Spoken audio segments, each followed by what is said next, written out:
By now, you should know that the district attorney has released a video of the shooting of Daniel Hambrick on the 26th of July.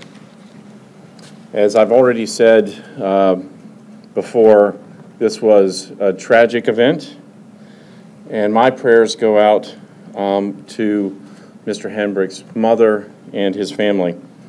I don't know if there's anything worse that a mother can experience than losing her child.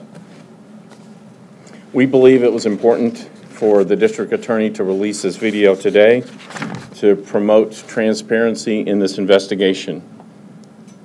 You in the media, like many of the citizens in our town, will have plenty of questions that still remain after the video has been released. We all want to know what happened on the 26th of July. And this video will shed some light on those circumstances, but it won't certainly be the last information that our community receives. Getting to the bottom of this is very important. It's equally important that while we pass time waiting for the investigation to be complete, that we be patient, that we reserve acting, that we conduct ourselves as Nashville always does, in a peaceful and orderly way. Talking about policing in the 21st century, President Barack Obama once said something that I think can apply to Nashville and our situation today. So I've adjusted his statement a little bit. I want to give him credit, and I'm going to spend a little bit of time here going through that. When any part of Nashville does not feel like it's being treated fairly, that's a problem for all of us. It's not just a problem for a particular part of town or particular racial or ethnic group. It means that we're not as strong as a city as we can be.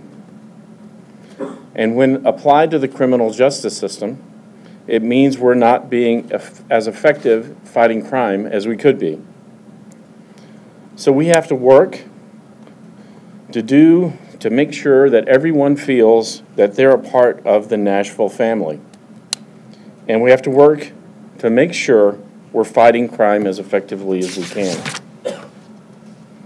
In that vein, some months ago, we began talking to the Policing Project, a national organization dedicated to strengthening the relationship between police and communities they serve. And we've been talking about some things our city could do to change the culture of policing here in Nashville.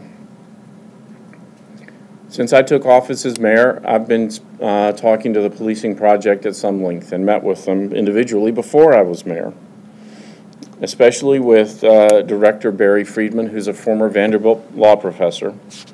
And in the past couple of weeks, we have moved to quicken the pace of those discussions. The Policing Project, which has worked with cities like Chicago, New York, Cleveland, Los Angeles, St. Louis, and Tampa, has a few very basic principles that I believe should work here in Nashville.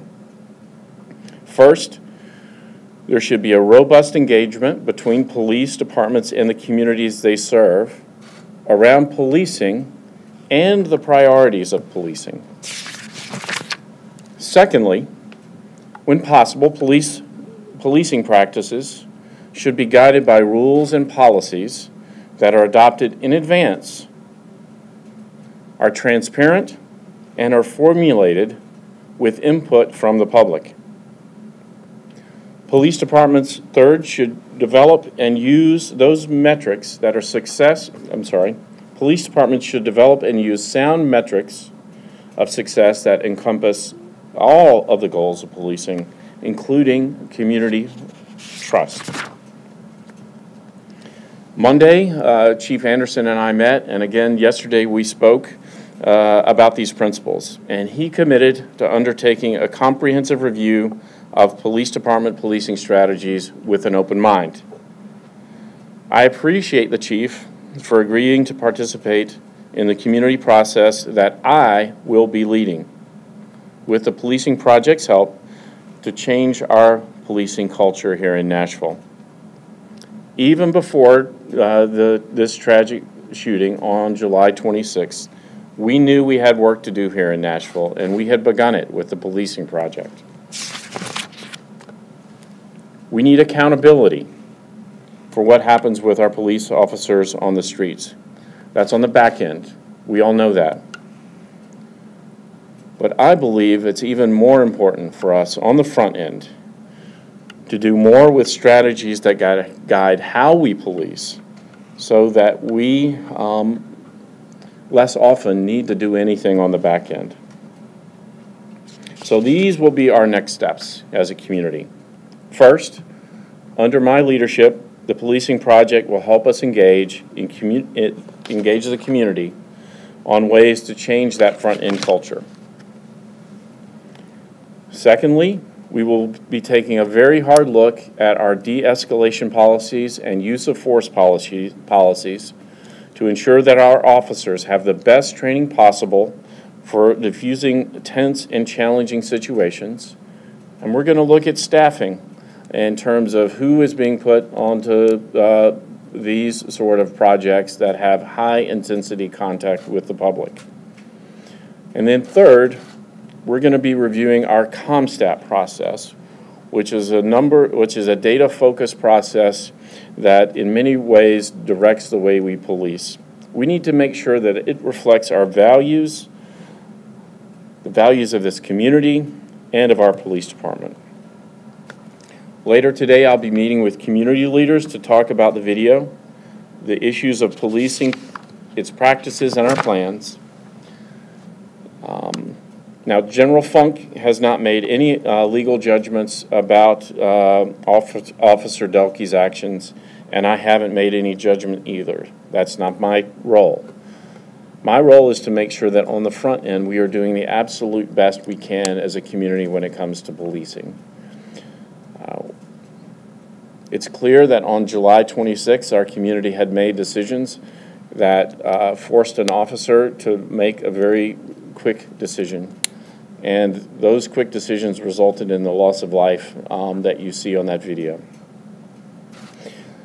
Those kind of decisions require us as a community to look hard at the way we've decided to police and have trust and buy-in from the entire community that is the right way to police our community. And that's the process that I'm going to lead in our community in the coming weeks and months.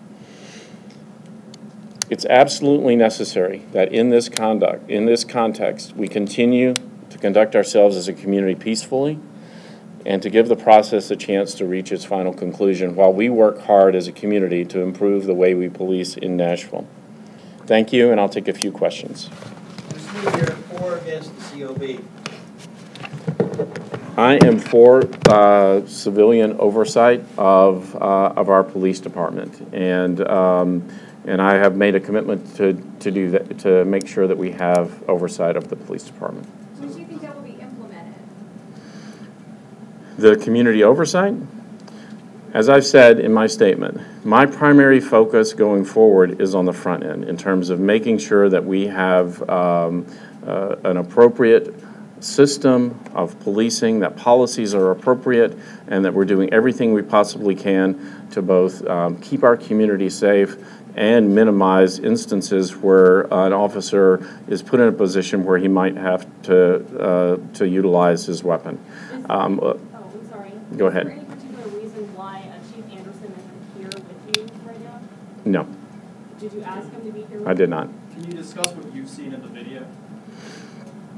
Everybody's going to have a chance to see the video themselves and reach their, hopefully, understand what happened in it and refrain from reaching any final conclusions until the TBI investigation is complete. But essentially, it's there are several videos, one of which includes the shooting of Mr. Hambrick. In regarding the Civilian Oversight Board, do you support the policy that is, could be going before Nashville voters in November if it's approved by the Davidson County election? I support having community oversight over our police department. That particular proposal, I have questions about. Mayor, to those in the community who might be worried that race played a role in this, what do you say? The investigation is ongoing. I'm going to rely upon the TBI and the district attorney to reach those kind of conclusions. Mayor, the TBI is obviously overseeing this investigation, but the Metro Police Department, in the immediate aftermath of the shooting, released a picture of the gun and a mugshot of the deceased. And there's been some controversy about that. People saw that as sort of tilting the narrative one way or the other. What's your reaction to that?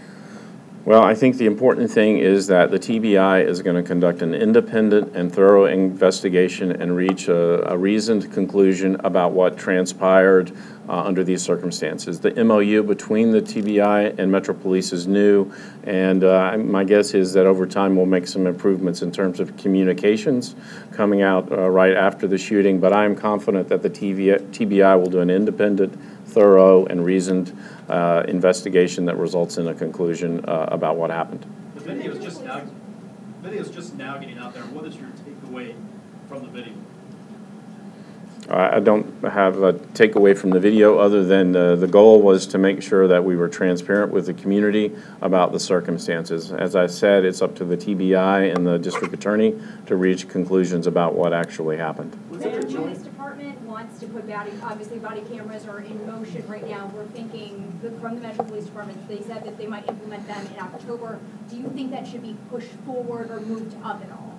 We're moving as quickly as we can within our procurement process to get body cams on our officers, and we remain committed to doing that. I'll take one more question. Was it a joint decision? When you were talking about the policing project and going over things that you want to change within the police department, do you think that there should be warnings or additional warnings that the police officer should give before firing, especially if, in this sense, a suspect may be running away? Those are the kinds of questions we're going to need to address in the context of deciding how we're going to police as a community.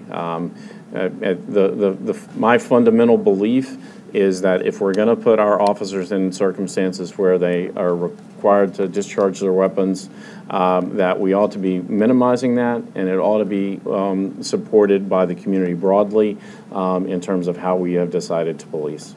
Was it a joint decision to release this video, or just the DA decided that and told you he was doing it? The release of the video was up to the DA. He made the decision that it wouldn't, he and the TBI, I believe, actually made the decision to do it, knowing that it wouldn't have any impact on their ability to investigate the shooting. Thank you very much.